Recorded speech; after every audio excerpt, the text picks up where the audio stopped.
PRAN biryani எப்படி பண்ணுறதுன்னு பார்க்கலாம். நான் வந்து இன்றைக்கி ஒரு 1/2 கிலோ ப்ரானில் வந்து செய்ய போகிறேன். அதுக்கு வந்து வெங்காயம், தக்காளி, பச்சை மிளகா, மல்லி, புதினா எல்லாமே வந்து ரெடி பண்ணி வச்சுருக்கேன். அரிசி வந்து ஊற வச்சுருக்கேன். அதுக்கப்புறம் ப்ரானை நல்லா க்ளீன் பண்ணி வச்சுருக்கேன். பட்டை, கிராம்பு, ஏலக்காய், தயிர், இஞ்சி பூண்டு பேஸ்ட்டு, நெய் எல்லாமே வந்து ரெடியாக வச்சுருக்கேன். இப்போ நம்ம வந்து பிரியாணி செய்ய ஸ்டார்ட் பண்ணிடலாம். ஒரு பாத்திரத்தில் வந்து எண்ணெய் சேர்த்துக்கிறேன். எண்ணெய் ஊற்றினதுக்கப்புறம் ஒரு ஸ்பூன் நெய் சேர்த்துக்கிறேன். எண்ணெய் வந்து நல்லா சூடானதுக்கப்புறம் பட்டை, கிராம்பு, ஏலக்காய் நல்லா அதை வந்து பொரிய விட்டுறலாம். பொரிஞ்சதுக்கப்புறம் நம்ம வந்து கட் பண்ணி வச்ச வெங்காயத்தை வந்து சேர்த்துக்கலாம். வெங்காயம் வந்து நல்லா வந்து வதக்கணும். நல்ல கோல்டு கலர் வர வரைக்கும் நல்லா வதக்கி விட்டுக்கோங்க. அப்போ தான் வந்து பிரியாணி வந்து நல்ல டேஸ்ட்டு கொடுக்கும்.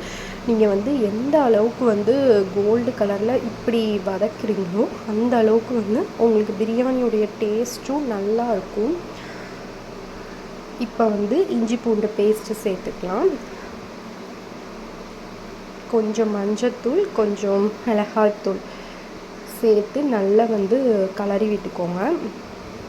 இந்த எண்ணெயிலே வந்து நம்ம வந்து இந்த மசாலாலாம் வந்து ஏன் போடுறோன்னா நல்ல ஒரு வந்து ரிச் கலர் கொடுக்கும்.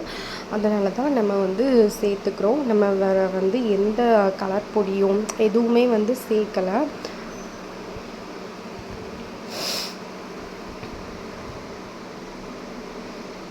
இப்போ வந்து ஒரு பெரிய பச்சை மிளகா அதை வந்து பாதியாக வந்து கீறி சேர்த்துக்கிறேன்.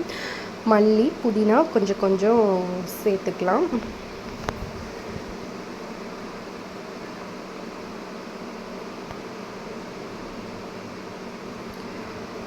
நல்லா இப்படி வந்து வதக்கி விட்டுக்கோங்க.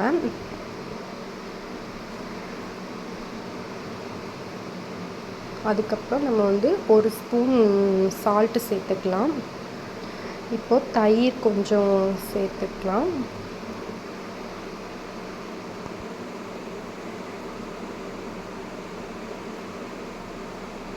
இப்போது தயிர் சேர்த்ததுக்கப்புறம் நம்ம வந்து கட் பண்ணி வச்சுருக்க தக்காளியும் வந்து போட்டுக்கலாம்.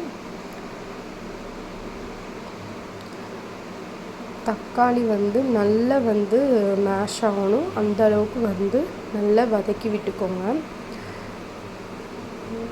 ஒன்று மீடியம் ஃப்ளேமில் வச்சு ஒரு 5 நிமிஷம் அப்படி விட்டால் நல்லா வதக்கிடும். அப்படி இல்லைன்னா ஹை ஃப்ளேமில் வச்சு நம்ம வந்து கரண்டியை வச்சு நல்லா வந்து அதை வந்து உடச்சி விடணும். அப்போனா சீக்கிரமாக வந்து தக்காளி வந்து வதங்கிடும்.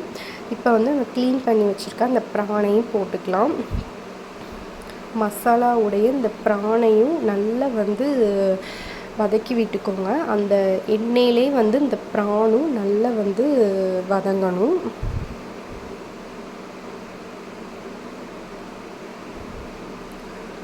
ப்ரான் வந்து ரொம்ப நேரம் வந்து குக் ஆகாது. கரெக்டாக ஒரு மீடியம் ஃப்ளேமில் ஒரு 10 நிமிஷம் அதுக்குள்ளே வந்து தண்ணிலாம் விட்டுரும். அந்த ப்ரான்லேயே நல்லா வந்து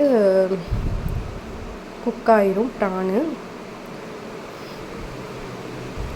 இப்போ வந்து நான் வந்து ஒரு கப் ரைஸ்க்கு 1.5 கப் தண்ணி அந்த அளவுப்படி நான் வந்து தண்ணி வந்து ஊற்றிக்கிறேன்.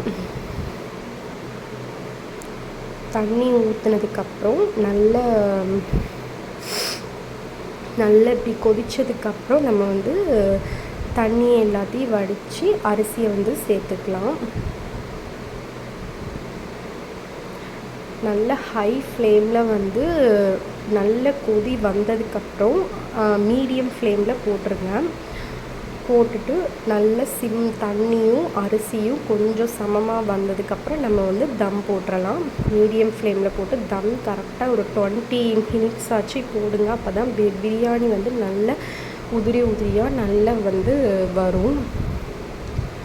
மசாலா எல்லாம் கீழே இருக்குது. இப்போ வந்து நம்ம கீழேருந்து மேலே வந்து நல்லா வந்து கலரி விட்டுக்கணும். அப்போ தான் வந்து நம்ம சாப்பிட போகும்போது வந்து ஒரு பக்கம் வந்து வெள்ளையாகவும் இன்னொரு பக்கம் வந்து மசாலாவும் இருக்காது. சேம் அந்த இதில் இருக்கும். நல்லா கீழே இருந்து ஒரு தடவை கலரி விட்டுக்கோங்க.